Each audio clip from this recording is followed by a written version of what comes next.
বায়ু প্ৰদূষণৰ ফলত গেছ চেম্বাৰলৈ ৰূপান্তৰ হৈছে দিল্লী চহৰ আৰু নিশ্চিতভাৱে এয়াৰ কোৱালিটি ইনডেক্স দিল্লী চহৰত 500ৰো অধিক অতিক্ৰম কৰিছে আৰু যি 500ৰো অধিক অতিক্ৰম কৰাৰ লগে লগে যথেষ্ট ভয়াৱহ আচলতে ৰূপ লৈছে দিল্লীত বায়ু প্ৰদূষণে আৰু নিশ্চিতভাৱে এয়া কোনো নতুন কথা নহয় বছৰ বছৰ ধৰি দীপাৱলীৰ পাছতে আচলতে অধিক ৰূপত আচলতে বায়ু প্ৰদূষণে যথেষ্ট সমস্যাৰ সৃষ্টি কৰি আহিছে দিল্লীবাসীক আৰু গ্ৰেড G4 এয়াৰ যি মেনেজমেণ্ট কমিশ্যন আছে এয়াৰ মেনেজমেণ্ট কমিশ্যনে ইতিমধ্যে ঘোষণা কৰিছে যে দিল্লীৰ বায়ু প্ৰদূষণে গ্ৰেড 4ত অতিক্ৰম কৰিছে আৰু লগে লগে আচলতে বিভিন্ন যি ব্যৱস্থা দিল্লী চৰকাৰে গ্ৰহণ কৰিছে আৰু প্ৰথমটো যিটো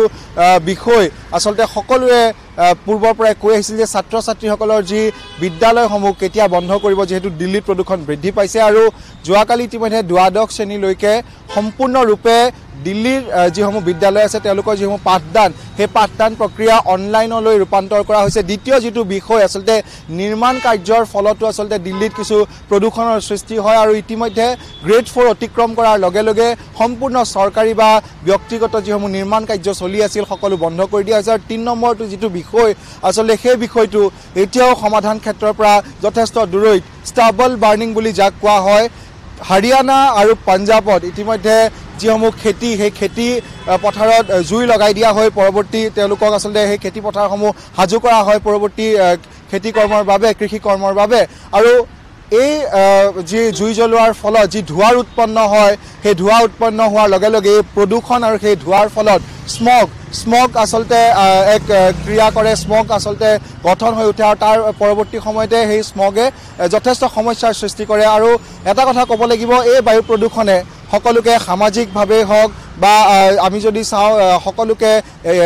অৰ্থনৈতিকভাৱে হওক যথেষ্ট সমস্যাৰ সন্মুখীনত পেলাইছে আৰু এই মুহূৰ্তত মই যদি পৰিৱেশ দেখাওঁ দূৰলৈ যদি চাই স্পষ্টকৈ আচলতে দেখা নাপাব কাৰণ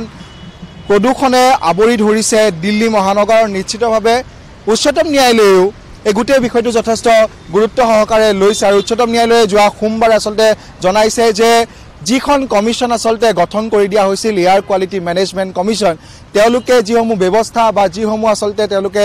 সিদ্ধান্ত লয় সেয়া সিদ্ধান্ত লোৱাত কিছু পলম হোৱা বুলি ইতিমধ্যে উচ্চতম ন্যায়ালয়ে কৈছে আৰু যেতিয়ালৈকে আচলতে সমগ্ৰ যি বায়ু প্ৰদূষণৰ যিসমূহ আচলতে সমস্যা সেয়া সম্পূৰ্ণৰূপে ঠিক হৈ নুঠে তাৰ আগত আচলতে কোনো ধৰণৰ এই বিদ্যালয়ৰ অনলাইন ক্লাছ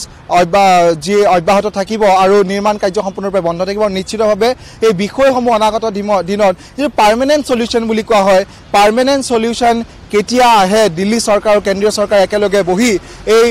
যি বায়ু প্ৰদূষণৰ ফলত যি সমস্যাৰ সৃষ্টি হৈছে সেই সমস্যাসমূহ কি ধৰণে নাইকিয়া কৰিব পাৰে তাৰ বাবে কেতিয়া সিদ্ধান্ত লয় সকলোৰে এতিয়া দৃষ্টি নিবদ্ধ হৈ আছে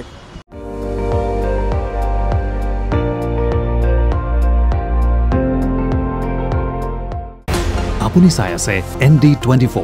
সৰ্বশ্ৰেষ্ঠ নহয় সৰ্বোত্তমৰ দৌৰ